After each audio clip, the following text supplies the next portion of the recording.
Oh, hello, hello. We're in different houses. We are. It's a zoomy one, It's a zoomy which one. makes it sound like it's my dog zooming around the garden because that's what we say when he runs around the garden, like just It's got the infused zoomies.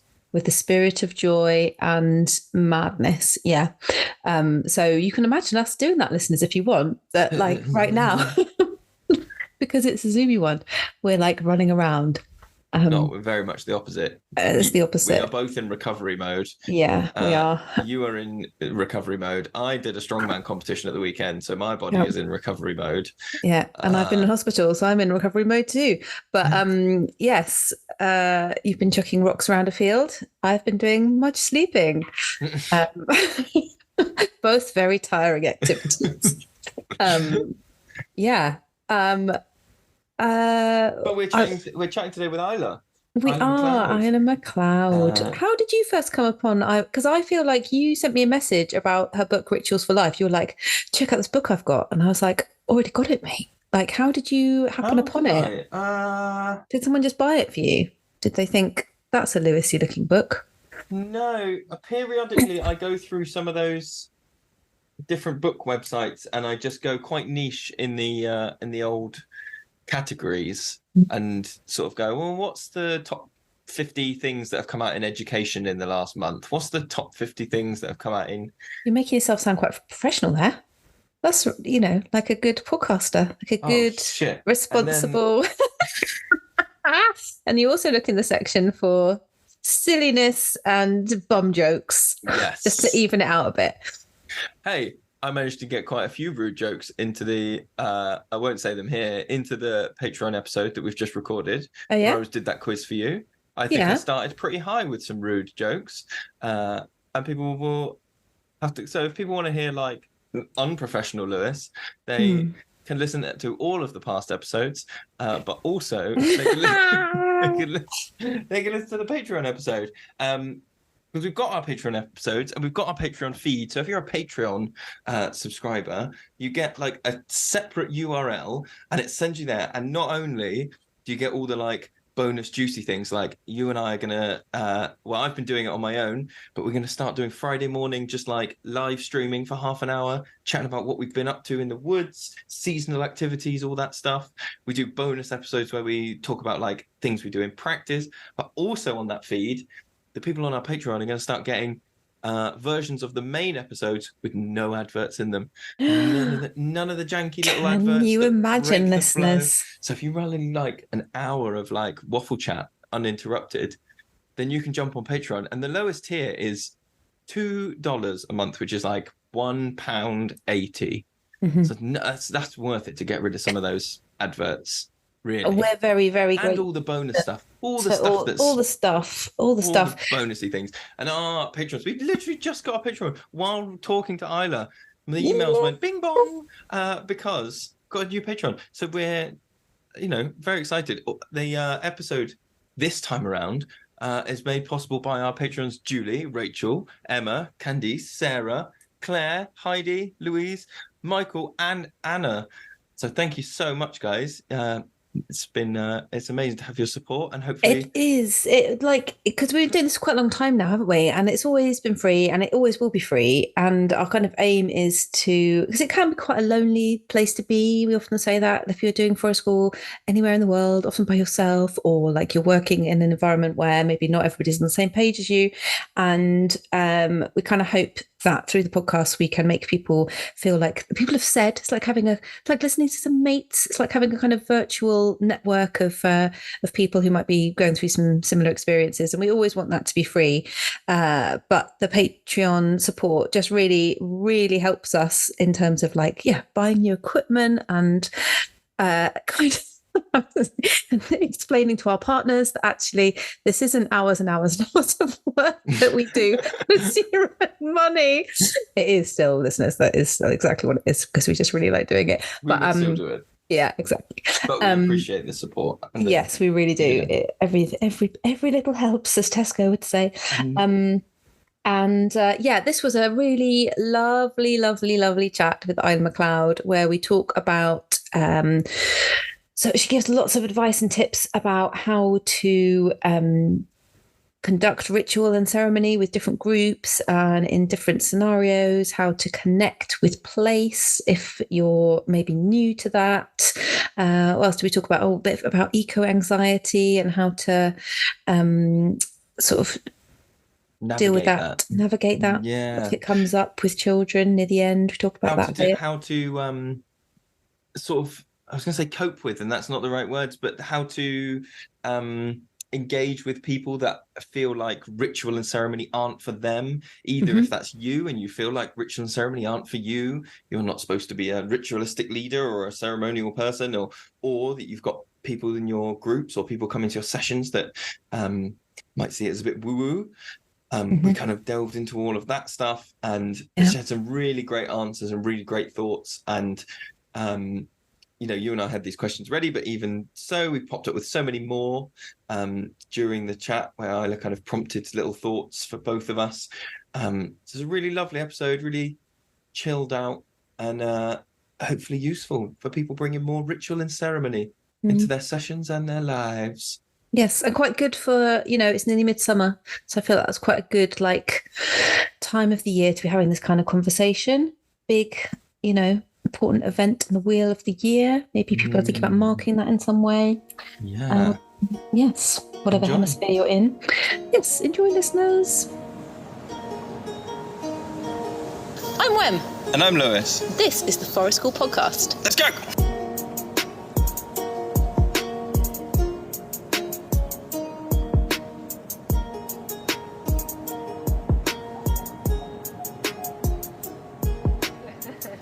Hello. Hey. Lovely to see you both. You too. Thank you so much for joining us. That's a pleasure. Wem, you look familiar. Yes, I came to one of your events, the one on the outskirts of Totnes. I've forgotten the name of the woodland. Serpent in the Seed, yes. Yeah, that was great. I was just trying to remember when that was now. Spring equinox. Yes. That's yeah. right. No, I remember the email now. Yeah. No, I'm glad you were there for that. It's very weaving, that one. It was amazing. Yeah, really, really good. Where are you and what have you been up to today? I'm in Bruton in Somerset, and today I've had a few clients this morning and I'm just catching up on emails after really lovely. I did a little Instagram post because I've had a very full week of all sorts of ceremony. It's just been lovely. So I haven't been on my computer much. Nice. Yeah. Great. Nice. So Lewis has already pressed the recording button, so we're already recording, and we'll just edit it, as we need to. But yeah, thank you very much for joining us, Isla. We're here today with Isla Macleod. So Isla, you are a that's a hard word to say, ceremonialist, and you know a lot about ritual, and you've written a lovely book called Rituals for Life, which Lewis and I both got. Lewis has even got it there with him. Got it here, look, full of sticky things. These are my sticky things that make clickety noises. And as I was just saying, I've been to one of your events that you ran at Spring Equinox. But can you tell us a little bit about your journey and sort of to where you are now and your journey with nature connection and your connectedness to the earth, and how did you arrive at the place that you are now? Yes, I'll try and make it succinct. Okay. It's been a bit of a winding journey, and it wasn't that I had that kind of connection with the natural world growing up, but I think it was sort of always there in the background as this place of refuge and sanctuary. And it was over time, I think, going through adolescence and my teenage years when I felt very apart from the natural world, but also myself, and a sense of community and meaning, that I had to sort of go to the underworld, as it were. And it felt like I went there through my sort of time at university and early years of my 20s, of feeling like I was really questioning the system that I lived in, and that this was what I was being told the sort of the layout of my life would be, sort of university, getting a job, having a family.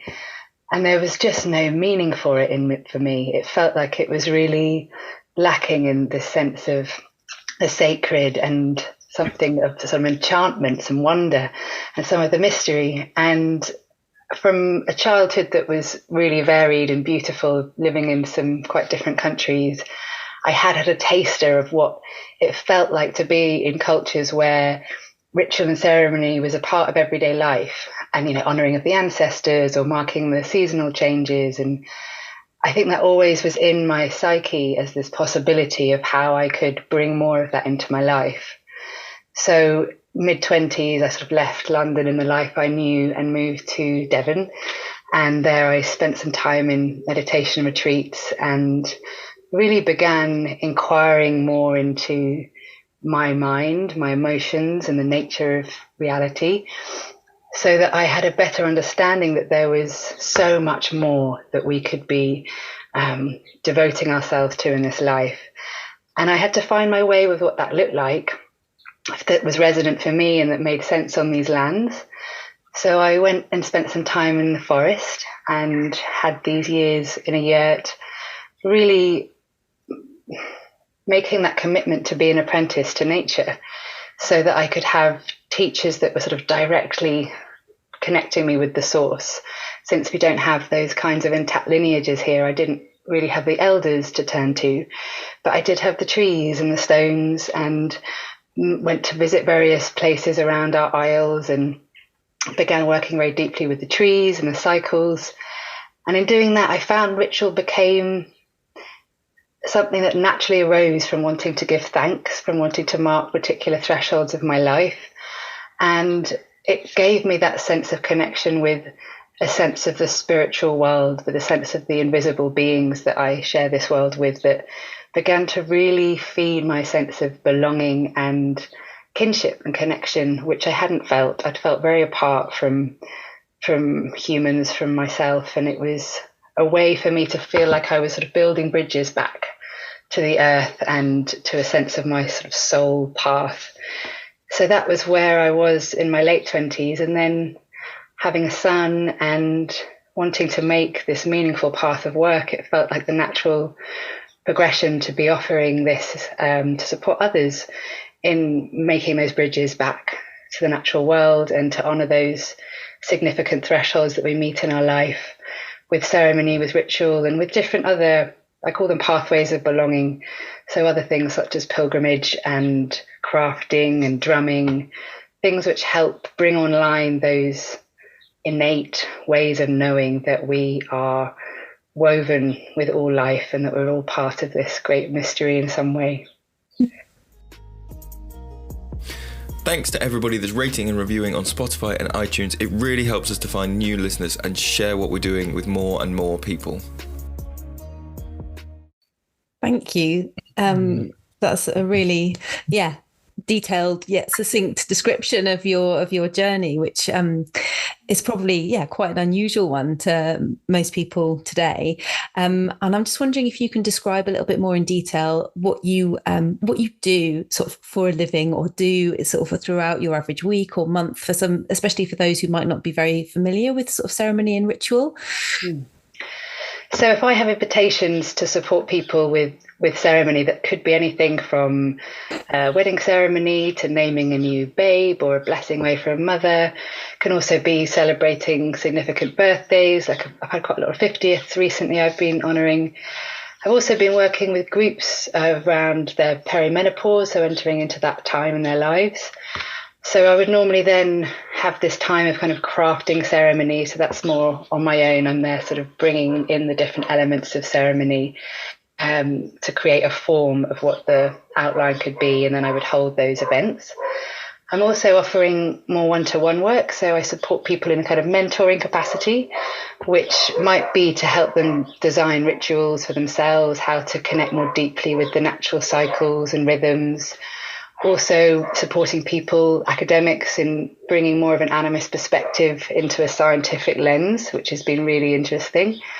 And also with people that, I call it soul making, but it's working with people in a capacity where they're seeking more meaning in their life and wanting to enrich their experience of that kind of embodied, animate way of relating with the natural world, the more than human world.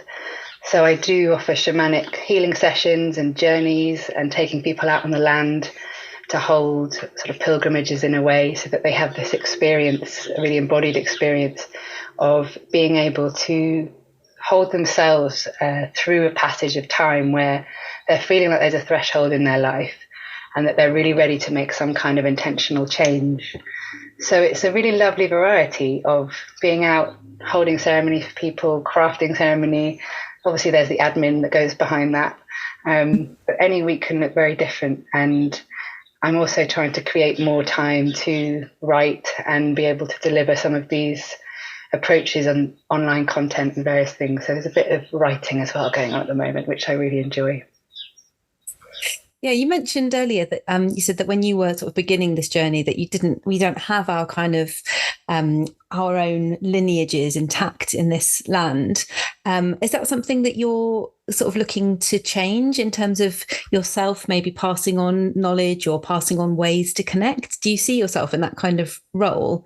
Well, I would hope that at this time we're bringing more awareness of the value and the necessity of the village, that we've become so isolated and fragmented that we just don't have that pool of wisdom that's available to us from our elders, but also what the children can bring to support and enliven the elders, and, you know, raising children not just within the parents of the family, but other elders and adults that can support with that.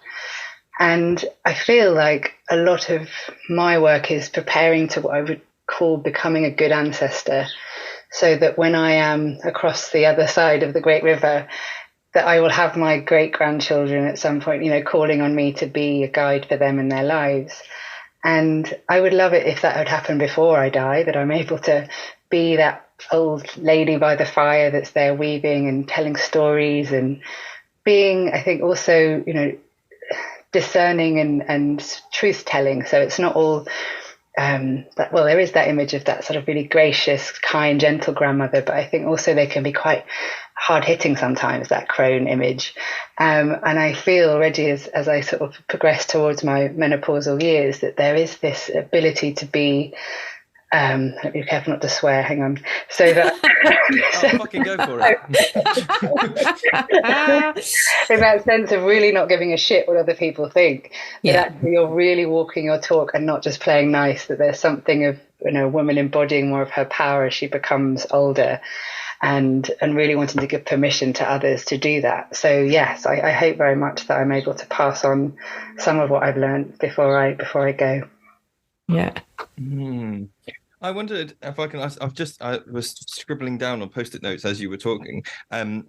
You mentioned quite a lot about talking about like elders and ancestors and like building up that relationship, and sort of allowing people to make that connection. And I think, I don't know whether this is just my own experience, but I think what I commonly see is like relationship with maybe more ancestors than elders is like a feeling of like guilt or onus or like pressure, that there is some sort of like, you've got to live up to your ancestors, you've got to like do this thing, and like it's I'm wondering if you have any things about like flipping that narrative so that it can become you know, questions on like, I rarely see people go like, oh, I'm sure your ancestors would be really proud if they could see you now. The conversation always seems to be around like, are you doing enough to live up to that lineage? Are you doing enough to...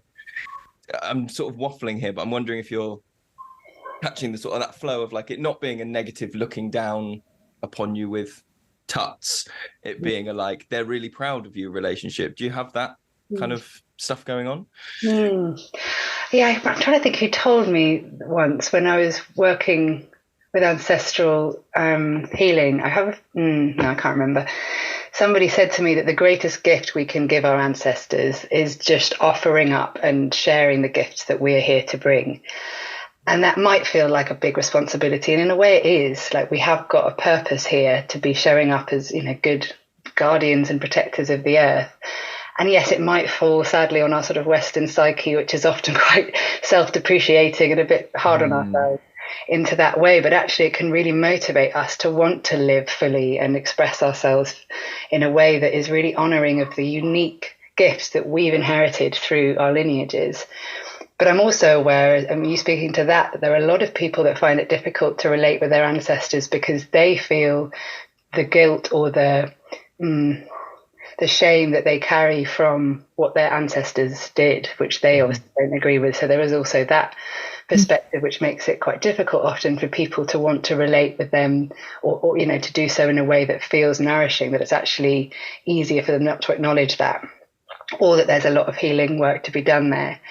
So it can be quite entangled. And I think where I also felt I naturally went was initially through working with the trees as ancestors, that actually there can be a lot that makes it difficult to relate with our human kin. But the trees, the stones, all these other beings that have been on this earth for so long and expressing this incredible reflection of our potential might be a way in for people in that respect to also connect more deeply with place and belonging. If also their lineages don't come from these lands or they've moved, that can also be quite complex. So I think that's a really helpful thing to remember when we're also considering the web of life, that it's not just about our human relations, but very much about the greater beings that have been dwelling here before we came.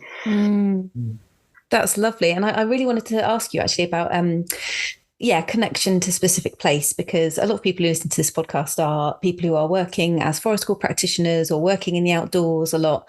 And some people like ourselves, we're lucky enough to have our own woodland where we are pretty much every day for about 7 years now, and we've been in that same place. And one of the most life-changing things for me about kind of making that journey to be a forest school practitioner is the connection with place, because through visiting one place every day for that long, that's been my kind of root to nature connection. And definitely through kind of, it does feel very, I don't know, there's a heavy element of kind of history in there as well, in terms of learning what it's like to be living outdoors and more connected to nature, because you're going to the same place every day, noticing tiny changes through the seasons, and things that are the same this spring compared to last spring, or things that are different, and so on.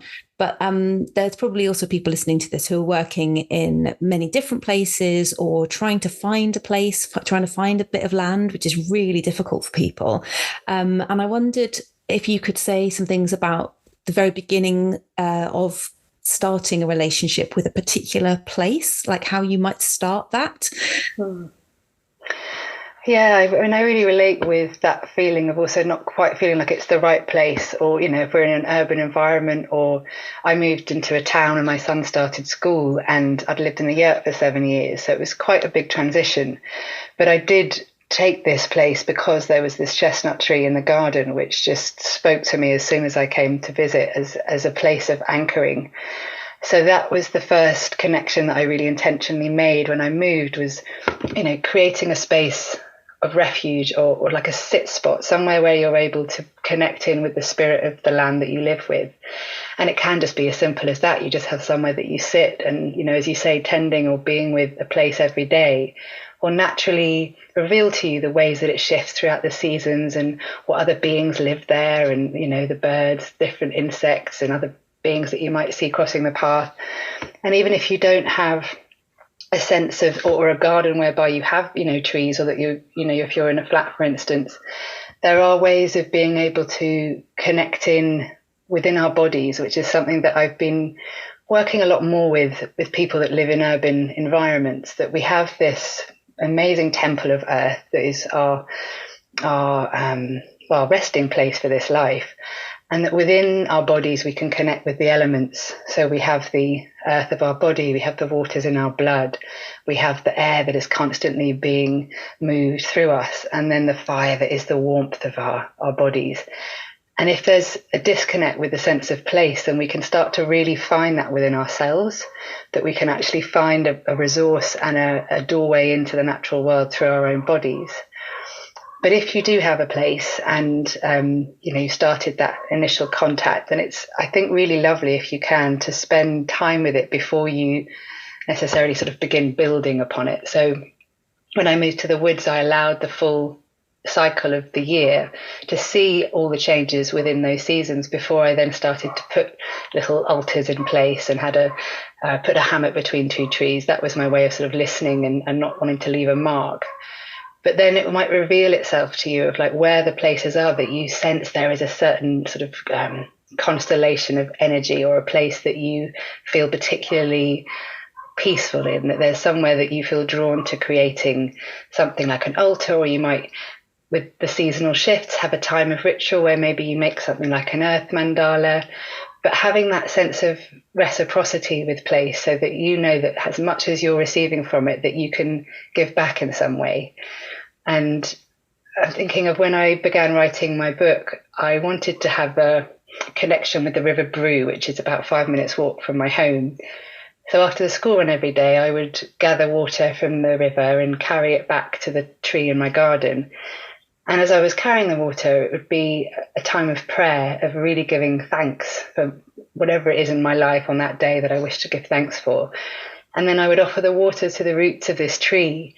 And it was something just in that quiet tending of, and the relationship between the waters and the roots that really began to weave in a sense of my purpose of being here, which prior to that I hadn't really understood. I was like, why am I in this town? I mean, I know my son's at school, I need to be, but I often feel we're called to a place, and I couldn't really understand why I was here.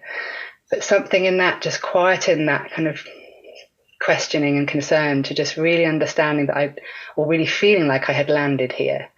And that was over, a course of a few years. It does take time, as we know, in our human relationships to build up trust and a sense of knowing the other's needs.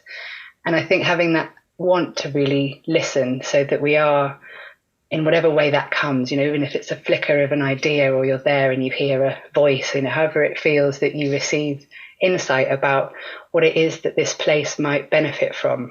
There, I think that's a great place to start.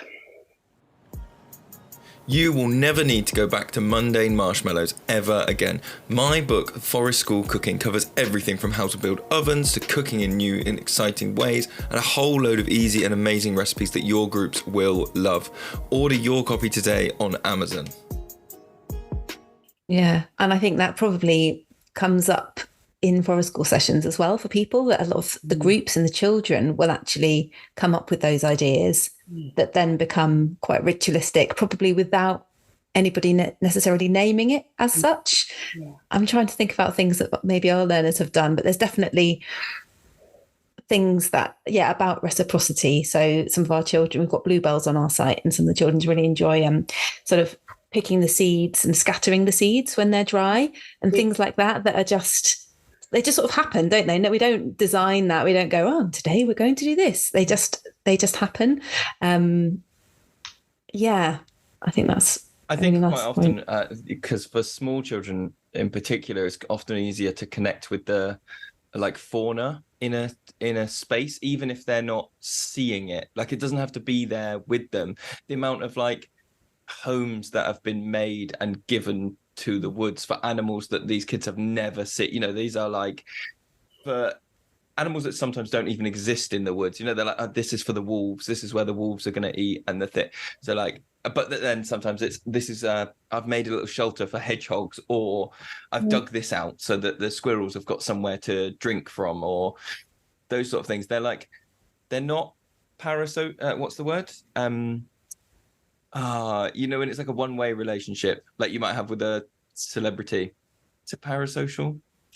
Anyway, that word where it's not face-to-face, give and take. These things, it's done out of they just seem to know that they're sharing the space with the wildlife and will give back in that way. And sometimes they're giving back to the flora, but I would say it's fauna more often than not. And I think they also quite like the story of being able to go, and they'll come here and then they'll do this, and then I've made a pathway for them to go over here, and having a narrative to hang on it is quite useful for them. That's beautiful. And I wonder, do they have, or is there any sense of the sort of not the more than human, the invisible? Do they make little homes for fairies or any other beings that dwell in the woods? We have had that, especially if we have told some folk tales. So we had one summer holiday group who you just never, often when you tell a story, you never really know what stories are going to land and kind of be like a springboard for different things. But I think it was last summer I told a story about a child being taken by the good folk who lived in the hill, and the journey that the parents had to go on to get them back.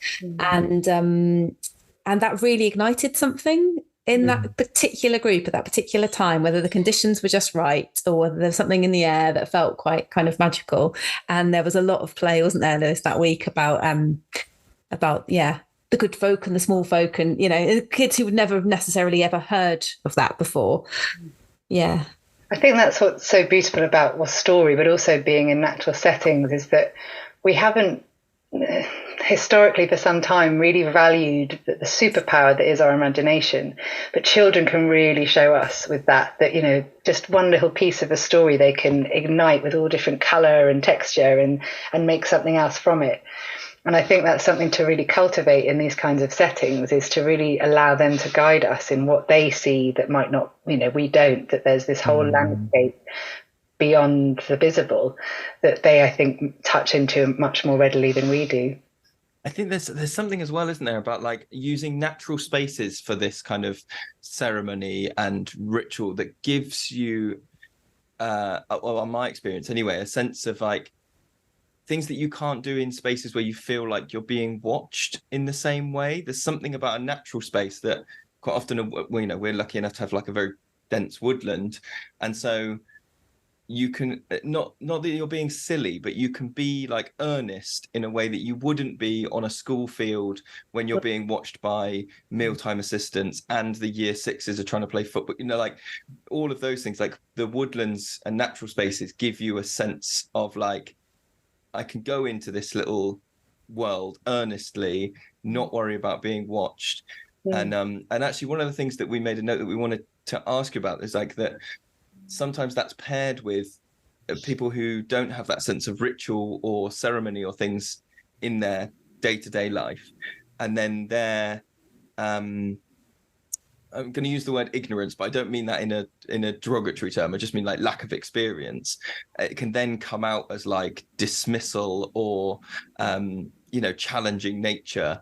And whether you've had any experiences of trying to hold a ceremony in that way whilst also dealing with those kind of feelings about like, this isn't real, this isn't right, this is silly, all those things. It's something I've been very aware of in more traditional ceremonies I hold, such as weddings, when I speak with the couple of sort of what language are they comfortable with me using around terminology involved in the sacred, which often has those sort of religious connotations that might be difficult for people. But also recently I was holding a wedding where the groom really wanted to acknowledge the fae because it was on their land that was full of bluebells, but the bride wasn't so sure because of the family, and they might think it was they might mock it in some way. So we found we found a way of just saying all the other beings that dwell here, so it was sort of a bit more perhaps digestible. But I've noticed that I can often have that reservation going into spaces that feel a little bit more conventional. And often my reservations are very quickly quietened because I think there's such a longing for more magic and wonder and mystery. And it might be that there's an initial kind of resistance and contraction, particularly if it involves things like inviting people to sing that really don't like their voices being heard, or and it depends on how I frame it. But for instance, I held an event, or I was part of an event last week that was a panel discussion in an auditorium, nothing like I'd ever done before. But I wanted it to be an experience of the web of life because we were talking about the web of life. So I suggested I held a ritual to sort of open it and to close it. And I wasn't sure how that would go down, but I kept it really simple. We just offered everybody a stone, and I did a guided journey of just connecting with our sense of belonging through the stone. And I think there's ways of framing it that actually everyone can relate with.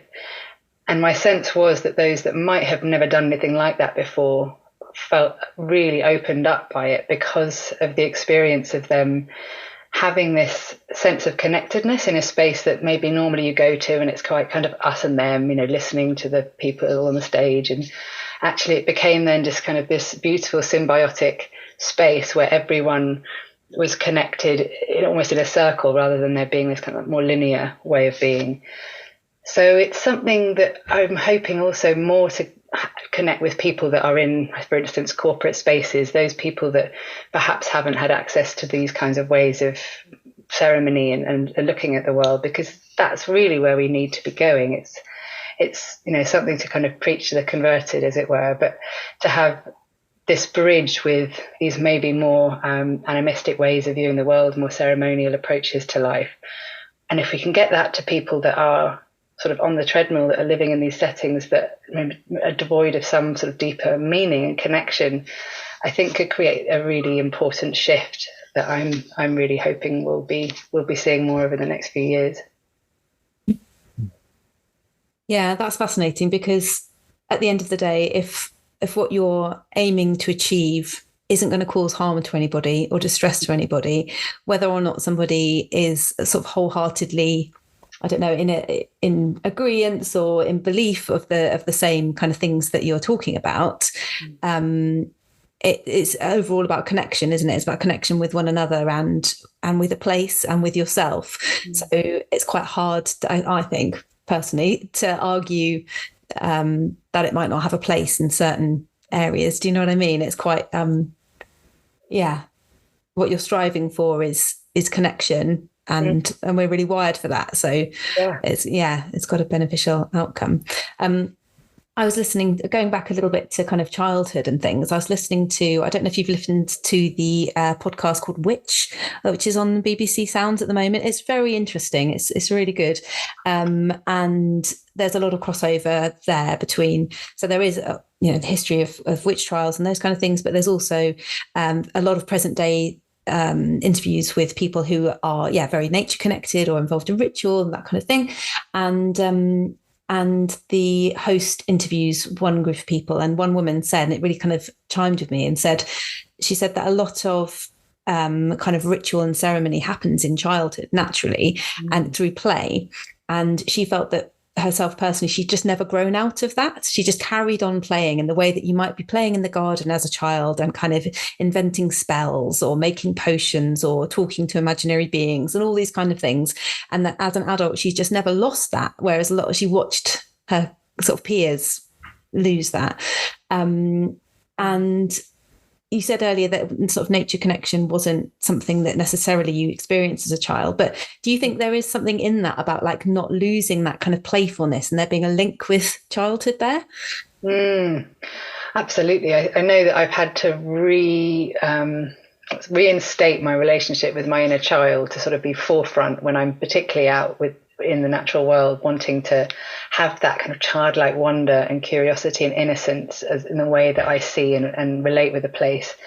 But I think for most of us, sadly, that isn't the case. And I know that I began boarding school when I was 8, and I was living in Nigeria at the time.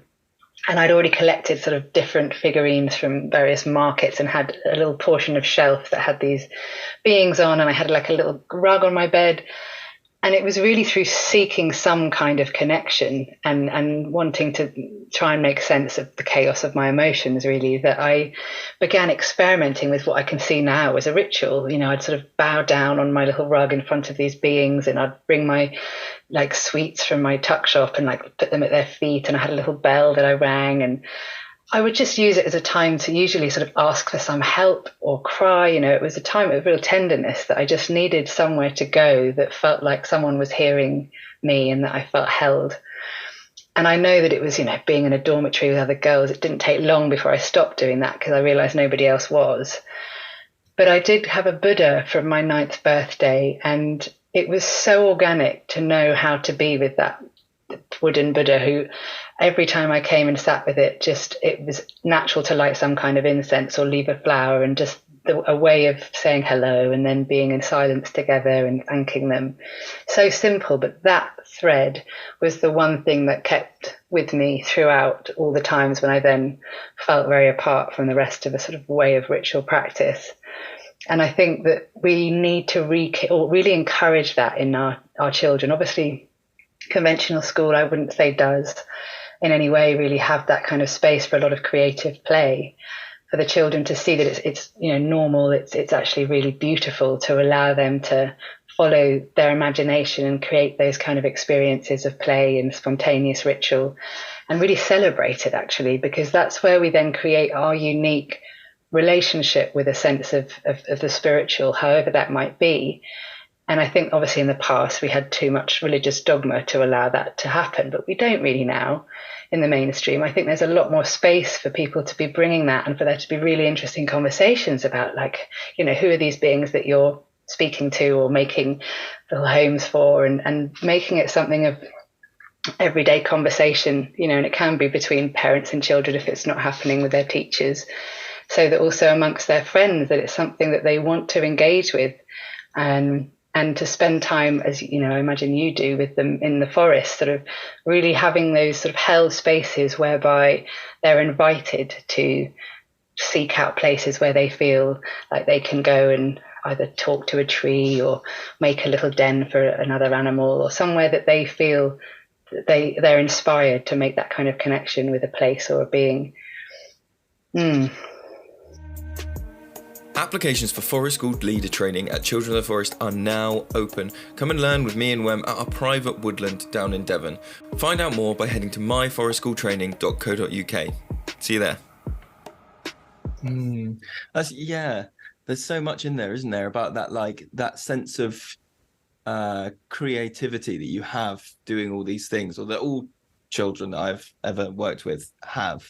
And I think that's something that I've always found, once I take on that role as like a leader in the space, that I then find one of the biggest challenges for me is trying to, you talked earlier about crafting ceremonies, and obviously like thinking up like what will work, and it sounds like you're sort of doing, this group will enjoy this, or they'll get a lot out of that, if I'm understanding that bit right. And I'm always torn between this idea that, like, particularly for our community that we run for our learners, inside the forest school principles, autonomy is super high up there, not just as something we value, but that there's something that our learners and our families really need. That might be one of the reasons they've chosen to come to us over somewhere else. And I find holding that sense of autonomy and giving people, the reins to a ceremony, but also being in that position where I want to go, well, I've crafted this thing and I think it will work if we do steps 1, 2, 3, trying to give that sense of autonomy, but also hold a ceremony ritual. I find that a really tricky balance. I wonder if that's something, have you come across that balancing act before? Well, that was partly in Rituals for Life, the book. I had this idea of the 4 seeds, which is something you can sort of have as the guiding format for any ceremony. And if you plant these 4 seeds, then not only will they sort of thrive in that ritual, but also in your life. The first is the intention. So you have the intention of what the ritual is and what you hope to sort of receive from it and what you hope to give from it. And then you have, once you've set that space in the container, then you've got this spontaneous field for however creativity might arise. So in that space, it's the opportunity for anyone present really to sort of express what wants to come through naturally. So it might be something like making an earth mandala, or it might be painting a mask. It might feel like you want to go and build a den that's for one of the beings of the woods. In that time, there is that opportunity and invitation for there to be that creative space. But then you would sort of bring to a close the ceremony by firstly expressing thanks, which is the 3rd seed of gratitude. And then to finish, it's really about how we then experience our ritual being something that can actually feed the greater web of life. So offering our blessing as the 4th seed to those others that we might be able to ripple out some of the good wishes from the ceremony towards. So if you have the kind of container, the beginning and the ending, then within that, it's also a bit like a rite of passage, actually. You've got the sort of entering into a space, and then you've got the cocoon, which frankly anything goes. It's this time of transformation and creativity when you're in some relationship with the unseen. So we're just really hoping that we can be responsive and listen to what we're called to do in that time, and then creating that sort of closing and re-emerging from the cocoon.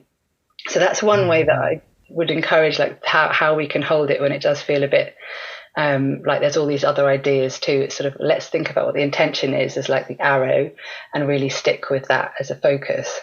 But if I'm crafting something just for myself, it's a lot more free flow usually, and I'll just sort of go with whatever whim takes me.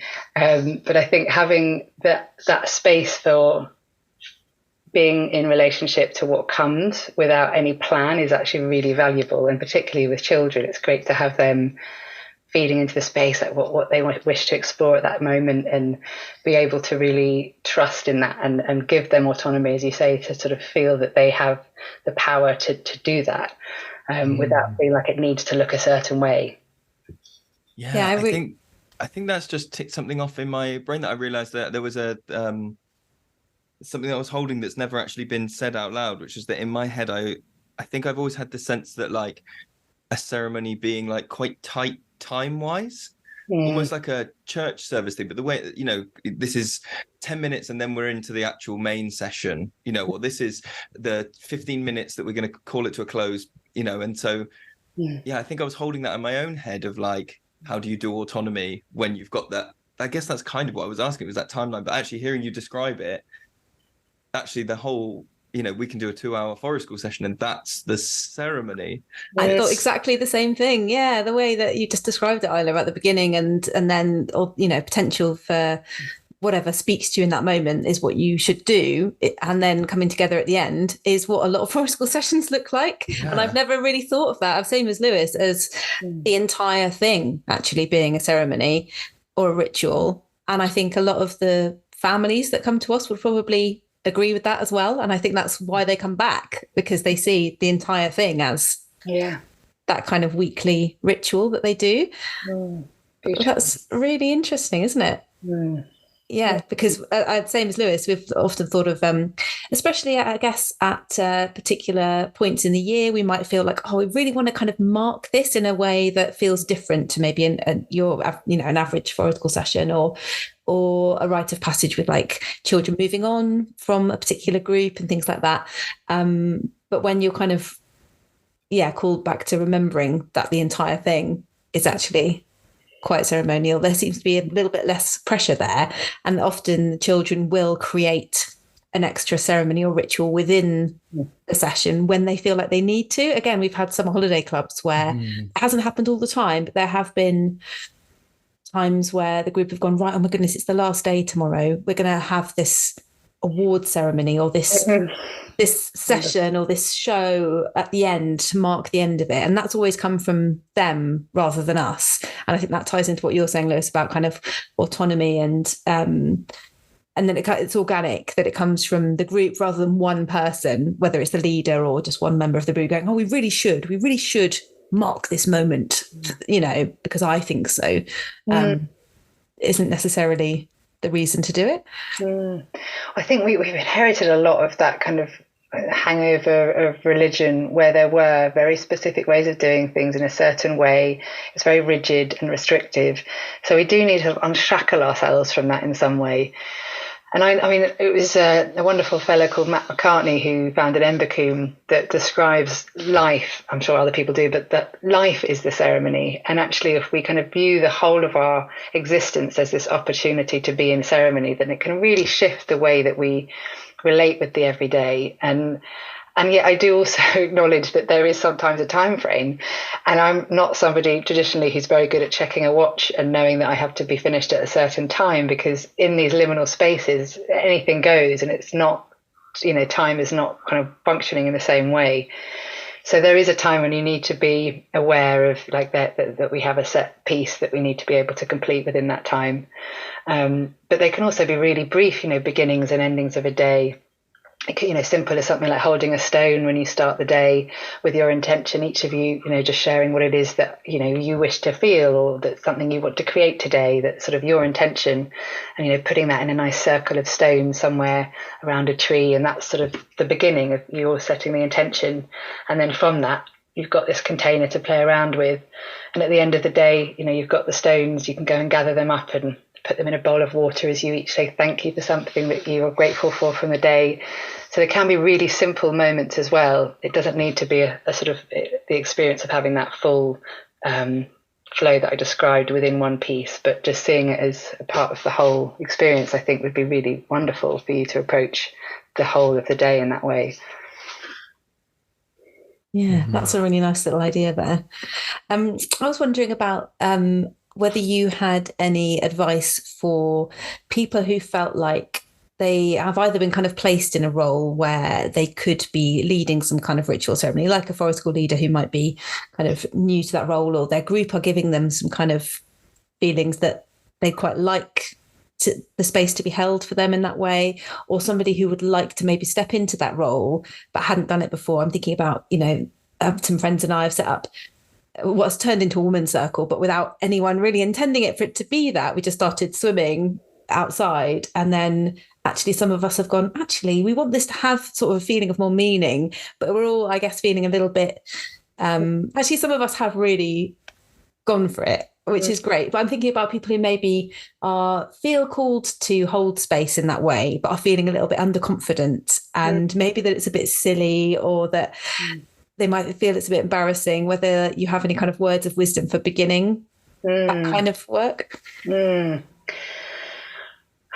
Well, I know that even as practice now as I am, I still feel nervous before holding events. So there's something very natural, I think, about coming into a space and being seen and being the one to sort of facilitate and hold the space, which can be quite an edge, especially as well, being heard, using our voice, and what are we going to say? So I think just having compassion towards that part of ourselves to start with, and that knowing that all those present really wish well for you, like everyone is there supporting you. That always really helps me when I'm entering a space, that you know that everyone's kind of got your back. So whatever happens, it's going to be okay. Like really just giving yourself a bit of reassurance before, holding anything, that it will happen exactly as it needs to. And yes, we might have moments afterwards where we think, oh, I should have done it that way, or da-da-da. That will come, and we'll maybe find ways to make peace with that. But I've heard things like Judi Dench still gets nervous going on to stage. And I just wonder if it's also a sign of us really caring about something that we get nervous. In terms of then feeling maybe like you don't have ideas, or sort of, what do I do to hold that kind of space? Well, one would be, I recommend my book. Absolutely. Ideas. But I think like for something like a women's space, if you've been to other gatherings, retreats or workshops, and you remember something that really worked for you, see if you can just like take a piece of that inspired you and adapt it or make it your own. And certainly in shared spaces with like a women's space, it's lovely to invite a different woman each time, each month, to hold it. So then you get a different flavour of everybody, and it will always be different. There's no right or wrong way. We just bring our own unique gifts to the space. And I think it's about really having that sense of your intention of what you would really wish the other people to feel, and that be your sort of guide. So if you really want people to feel like really nourished, that they're feeling really well cared for, rested, then think about some elements of sort of self-care practice, or something that's really like massaging each other's shoulders, or making like a fun mud pack for your faces, or something like that. Or if you're feeling like you want people to really feel a sense of connectedness or belonging, then things like singing are great, because in singing spaces like we literally kind of come into harmony with each other, or being able to connect with the trees, or finding ways of really making those connections with the natural world more embodied. So having that as a guide of what it feels like, or what you wish the people present to feel, I think is really helpful. And I think that we need to, as we talked about, bring online more of that childlike playfulness and wonder. Like we can also show up with a few maybe basic materials, or see where we are and what's available to us, and just really respond in the moment to what feels right. Like what is that flicker of inspiration that comes, and bring your little one in to sort of say like, I want to see through the eyes of you with that curiosity and innocence, and what do you wish to create today, and how do you want to play? I found that really supportive, and it kind of gets out the idea of it needing to be right, or look a certain way. That actually it can be really simple and playful, and in that I think there's a real authenticity to it as well. That it doesn't need to be anything too grand or life changing for people. Just keep it really simple, and a space that you enjoy to hold, that feels like it's a pleasure for you to be able to hold that space, that it's not sort of a chore that you're dreading, but it's actually something like, I really want to experience this myself, and have that as a guide as well. That's really interesting, that idea of bringing children into those spaces and into those conversations. And actually I was just looking for, because it one of the sticky notes I made on your book was this little there was a couple of paragraphs about the children's fires, and I've come across the idea of children's fires before, and for people that haven't heard of children's fires, it's that thing of like a community coming together with the soul. If you correct me if I've not understood this, that idea of like specifically thinking about how are the decisions that we're currently making going to affect children, grandchildren, future generations of this community. And I think that is something that lots of people are missing out on. Just that time, Wem and I quite often talk about like when we do CPD stuff, and it's not necessarily about going and learning a new skill. It's just that you gave yourself an hour or two to only think about this, and that idea of setting up children's fires as a time to just go, okay, if we could park everything else for a minute and just think about this in the really long term, what does that look like? And then because most of our work, almost all of our work, is either exclusively young people at our sessions or young people and their families. And I feel like for children currently growing up, there's that sense that they are already being burdened with like eco-anxiety or undue responsibilities that having, I really value having those conversations with our groups and going, what will this look like? If children want to play here in this many years. And quite often they can bring up those feelings of like eco-anxiety and all that stuff that they are not in control of. And I wondered if you had any sense of, or any sort of suggestions on how to have those conversations and hold those children's fires with young people without giving them that sense of anxiety, I suppose. Really honouring the work that you do in that, because I think a lot of people probably either avoid having those conversations, or when they do, it's sort of not really met with. I think a lot of adults haven't actually come to terms with it and made the space for their own feelings. So then to be able to hold the younger ones is not something we're able to do. I'm actually thinking of a book written by a friend of mine called How the World is Making Your Children Mad and What to Do About It by Louis Weinstock. It's a beautiful book, a sad book, but really like how we can be holding space for our young people with all the complexity of these times. And I think having something like a regular space, like holding a fire circle, which you could name the children's fire, and it's this space of being aware of those generations yet to come, and not just the human, but all those yet to come. And having it as a time when it is a sharing space where people talk about how they're feeling. You could bring questions in specifically about how they're feeling or how they're relating with such and such, that there is a sort of question for them to sort of riff around. And having in that space a real willingness to hear and not try and fix. And I think that's the thing that we often try to do as adults. Of course, we don't want to see our young ones struggling, but actually recognizing that their feelings are really valid and knowing that they are being witnessed in that, I think is really powerful. That's what Louis speaks to, I think, more than anything, that can bring about the healing we need. To really value that they are aware as much as we are of what's happening, because they're so in tune. And, when we recognize we're completely connected with all other beings, we're going to be aware of the grief that's a part of the earth at this time, and let alone all the humans, that there's a lot that we're carrying. And simple rituals that I think can help as well. Once we've sort of, a really simple one, again, it comes down to stones and water. But when I've held grief rituals, we have the stone as a way of expressing our grief, like really feeling the burden of that stone, like the weight of it as something that we're carrying. And we speak to what it is that's on our heart that we feel present with, and have a big bowl of water in the center. And you can place that stone in the water as a way of like giving up that burden and also allowing that grief to be cleansed in some way by the waters. You could also do it with fire in terms of sort of writing something down and offering it up to the fire to be transformed. But using the natural setting as a way of also really helping open the container for those bigger emotions. So, it might be that you've got a space where also, grief and rage are quite closely linked. And we don't often manage those stronger feelings of rage very well, particularly children and adults. So having a space where like physically they can actually move through some of those feelings in a safe way. I'm thinking, so I held a ceremony last year called Grief, Rage and Praise.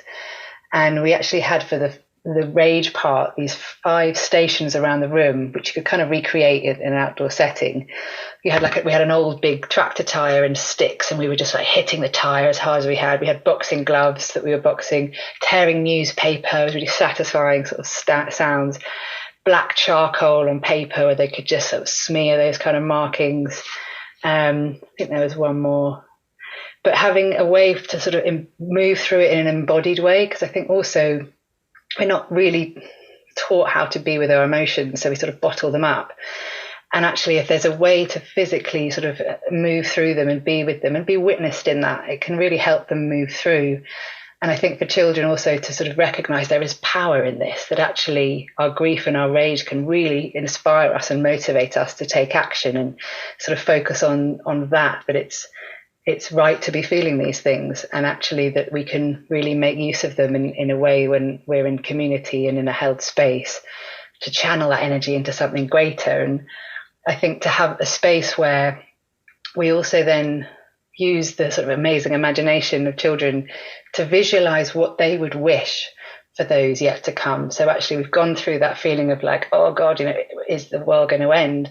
What would it be like if we imagined the future that we long for, and like speak to that? So bringing in, how you imagine being in community, or what kind of creative. So I remember having an idea of a town, and people were saying like all the billboards for advertising would become like creative art spaces, all like unused industrial spaces would become communal gardens, like just allowing that kind of conversation where hope is then kindled again, so that you're not sort of ending the space with that weight of everyone's grief having been shared, that there's a sort of a way of moving through that, coming out the other side. That's really interesting. I was just, Beautiful. as you were describing that like grief and rage thing, Wem and I quite often talk about how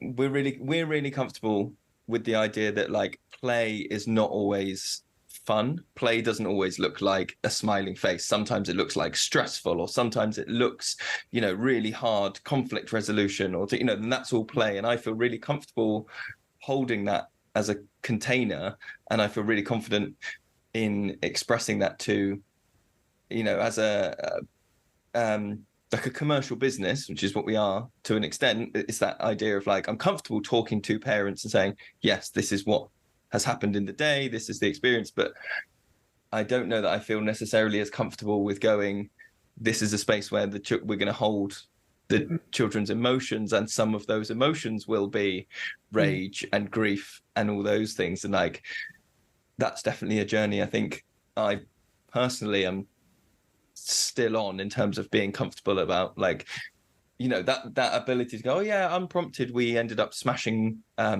car tires for about an hour today, and they really screamed out into the woods, and they ripped up a load of stuff and burnt it. It was great. I'm okay with that from a space of play, but I'm not necessarily okay yet in terms of holding that and going, yeah, I'm comfortable being the container, the cocoon for those emotions. That's really interesting. I'm definitely got that to work on, I think. I'm super grateful of your time today. I'm conscious that we've waffled on at you, but if people have listened to all of this and they're really interested in like your work and learning more about what it is that you're up to, where can people find out about your stuff? Thank you both so much for having me here. I really enjoyed the conversation. So my website is islamacleod.com, which has, you can sign up to my newsletter and then be the first to hear about everything I'm offering, or I do update my website with events.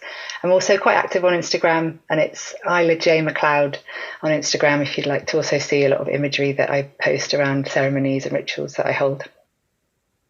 Yeah, and your book, obviously, Rituals for Life, which is available. And that's really exciting. You're saying you're doing some more writing. It'd be really great to read some more of your stuff. Thank you so much, Isla. It's been an absolute joy speaking with you today. Yeah, you too. And thank you for all the work you're doing with our young ones. Mm. I hope that you can keep on offering these spaces with a lot more of the sense of how you can bring in ritual and the emotions and all of it into that space in a way that's really supportive for them and for us going forward, being able to manage the times that we're meeting. Amazing. Thank you. Thank you so much. Thank you. See you then. Great. Yeah. Bye. Bye. Love. Bye-bye. Bye.